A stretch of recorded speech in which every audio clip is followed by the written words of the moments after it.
สวัสดีครับผมเฉลิมเกียรติมีสังเกตสำหรับเทคนิคต่อไปจะมาแนะนำเทคนิคเกี่ยวกับการเชนโอเวอร์หรือการเปลี่ยนอุปกรณ์กลางอากาศนะครับเมื่อเราขึ้นมาถึงหน้างานของเรานะครับให้เราทำการเปลี่ยนอุปกรณ์กลางอากาศเปิดดีเซนเดอร์ของเราและนำเชือกที่อยู่ใต้เชฟดีเซนเดอร์นะครับใส่เข้าไปกับดีเซนเดอร์ของเราใส่เซฟปิดและดึงเชือกขึ้นมาให้ใกล้กับเชด ascender มากที่สุดครับจากนั้นให้เรายืนขึ้นปลดเชด ascender และนั่งลงถอด hand ascender ออก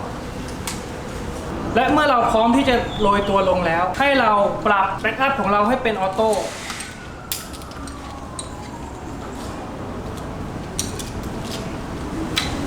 และโรยตัวลง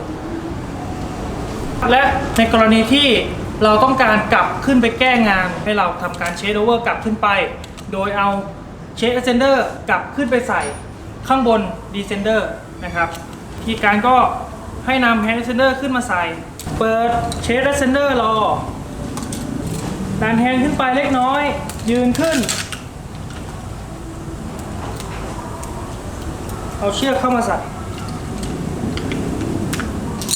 และนั่งลงจากนั้นให้เราถอดdescender ออกจากนั้นให้เราปีนกลับขึ้นไป